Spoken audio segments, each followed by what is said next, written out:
Ya kita lihat ini dia untuk game yang kedua. Match point untuk Virtus Pro. Di pembukaan match mereka, dan mampukah mereka menutupnya atau justru RLJS lah yang akan membalaskan keadaan. Dan sebelum kita mulai, M7 Wildcard, mana suaranya? Let's go to the land of doubt. Semangat ya para pendukung RLJ dan juga Virtus Pro yang hadir di sini. Tapi kita akan mengintip seperti apa penguasaan tadi game lagi yang bisa ditunjukin sama Virtus Pro.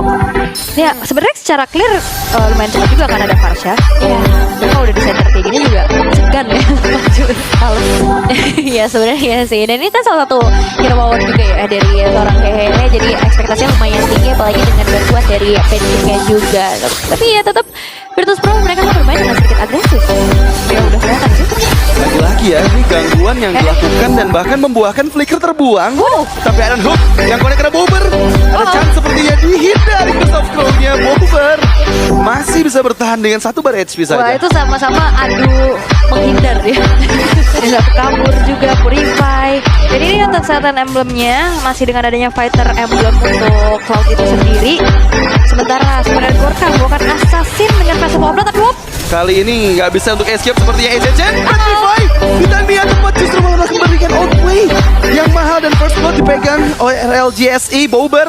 Ingat masih belum ada Crimson Beacon, mencoba untuk dimaksimalkan dengan flicker dari Hehehe, tertangkap dengan Cochedo, tapi lihat follow up yang Pancake dan juga double diaman ke Lizori guys. Zaur ya benar-benar mengacak-acak akhirnya yang dimana setelah tadi sedikit ter-outplay, epic outplay. Kita ngadain ya. Shadow kill ya Chechen. Masih terbaut sedikit saja tapi dibayar-bayar oleh Pluto. Where are you running ya Chechen? Dan gak bisa bertahan lagi. Udah gak ada jalan untuk pulang itu. Dia mau nyari flying clubs di bawah tapi gak ada di situ.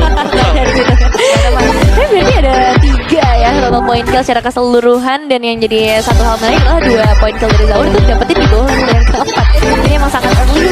Dan sekarang waktunya masuk ke area turtle juga. Harusnya sih gak bakal bisa di-contest ya. Wah, udah pasti ya diambil dengan sempurna. Bahkan point kill tambahan ini menjadi point kill keempat di menit kedua loh. Jauh lebih agresif dari game pertama tadi. Wah ini RLJ jujur aja mereka tidak bisa mendapatkan trade apapun. Kayak tadi mereka merelakan adanya turtle-nya.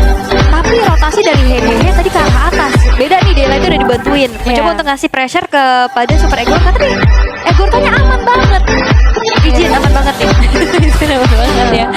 Dan ya di sini kita bisa ngelihat juga ya bagaimana dari bebasnya untuk seorang Zaur yang dari tadi bahkan dari kemarin udah kita omongin nih Wonderkid yang akan muncul sejauh ini dengan Hayabusanya. Ada banyak ekspektasi juga untuk melihat nanti di area begini karena 2 kill di awal efeknya secara level dia juga akan terasa lebih powerful. Udah ada beda 1 level sekarang bahkan antara Zaur dan juga Ashford ya, dan secara head to head kan berarti ini utility jungler lah ya bisa kita katakan yang biasanya lebih menguasai ke objektif final slash.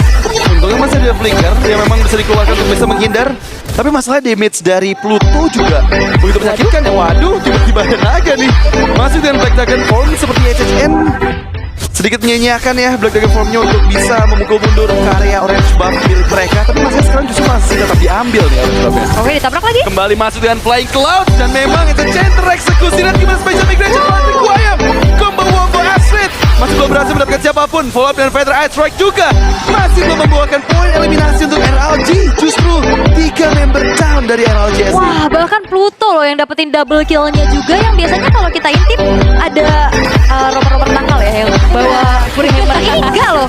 Emang basicnya juga udah damage-nya sakit banget. Dan menjadi eksekutor 2 poin kill yang tadi dia tambahkan membuat dari Virtus Pro kembali menguasai dari segala macam arah. Bahkan visionnya juga luas banget. Iya dan aku kira tadi bakal ada trade at least ke arah dengan gold mungkin di area top lane atau setidaknya ada gangguan ke arah monster jungle yang bisa dilakukan. Tapi ternyata enggak. Virtus Pro benar-benar masih bisa menguasai segala sisinya dengan waktu yang mereka buang cukup banyak di area orange buff. Dan ini bakal jadi satu PR juga dari Radiant Legends Gaming. Gimana caranya untuk mencari trade yang worth it guys. Sekarang Turtle Kalau kita melihat secara kondisi ini jelas Virtus Pro sih yang bakal pegang. Tapi yang jadi pertanyaan apakah akan ada pertukaran? Karena tadi satu-satunya yang trade terjadi mungkin karena melihat dari Pancake. Sisanya tidak ada lagi keuntungan-keuntungan yang bisa dipegang sama Radiance Legend Game. Itu yang belum bisa ditemukan sama RLG, yaitu mereka nggak bisa cari trade kemana-mana gitu loh. Karena tadi rotasinya Hehe yang ke arah bot lane-nya juga nggak berhasil. Dan ini skin M7 Granger ya.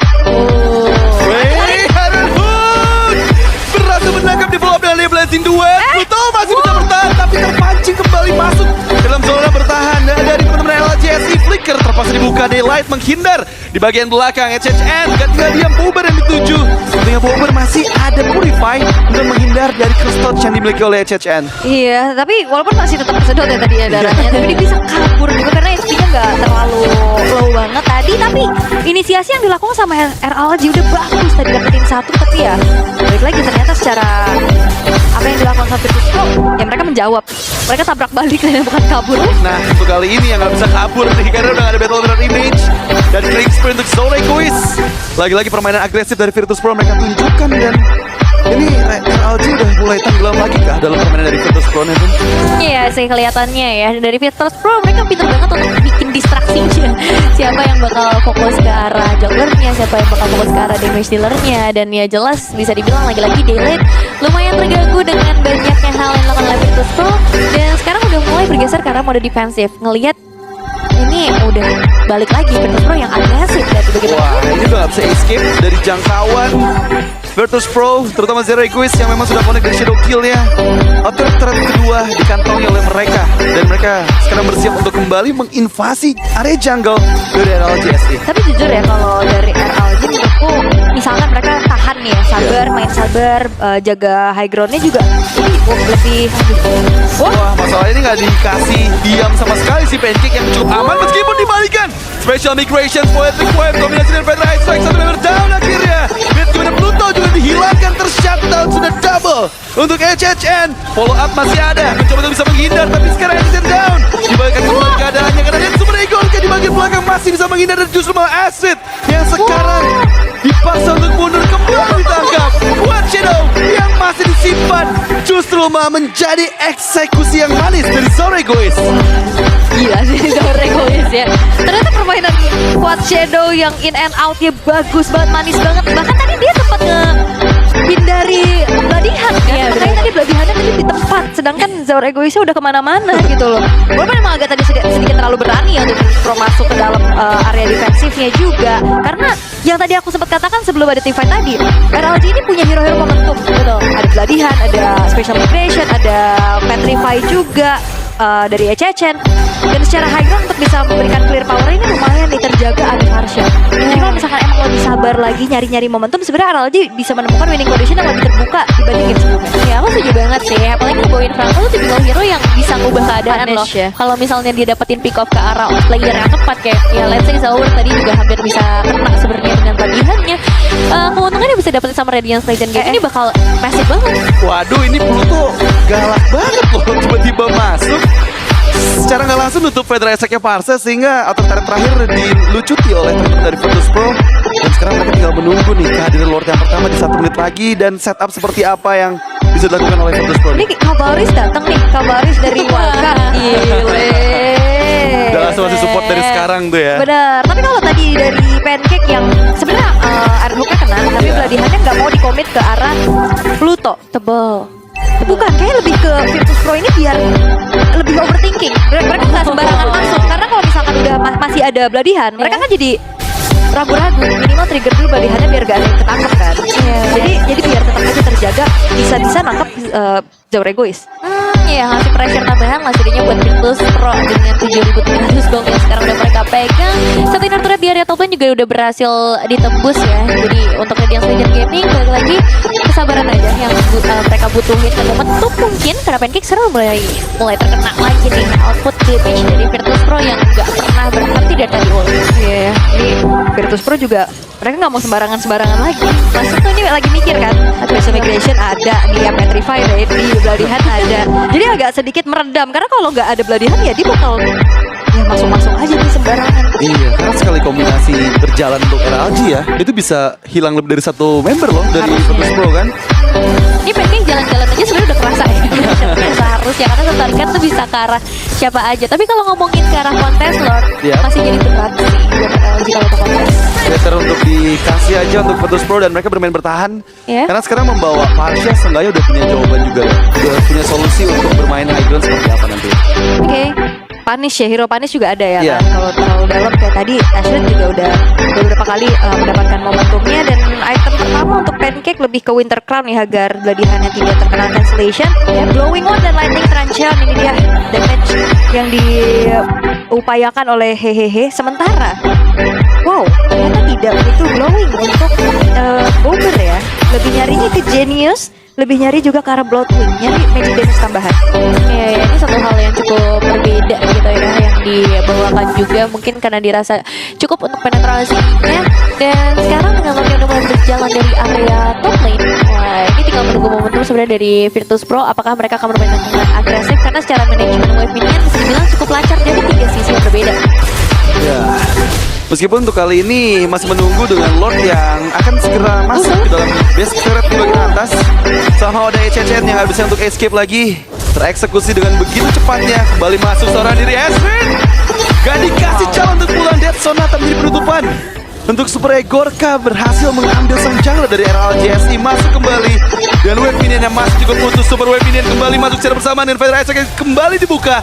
Masa untuk kali ini base turret harus dipertahankan.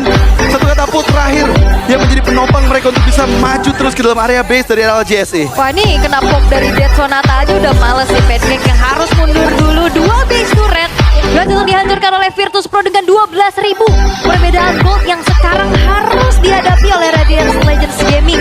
Bottom lane ini bakal coba untuk ditabrak lagi kah, karena keadaannya Virtus Pro mereka siap banget untuk di-fight. Ini udah terlalu jauh sih damage. Wow, Final Slash! Wow, killing spree akhirnya untuk Bober.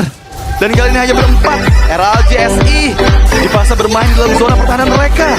Dengan semua turret yang sudah hancur. Di hadapan dari Virtus Pro yang kembali masuk dengan shadow kill. Asset down. Killing spree untuk Super Gorka. Dan mereka kembali harus menahan semua dari Ice Strike untuk bisa melindungi base dari RLGSI. Wah, ini masih ada wave berikutnya loh.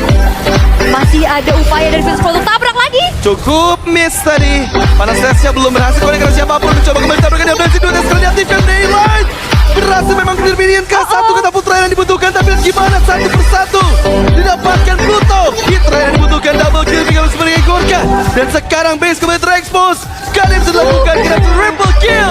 Menjadi penutupan kah? Minik di depan mata tapi base-nya dihancurkan dan Virtus Pro 2-0.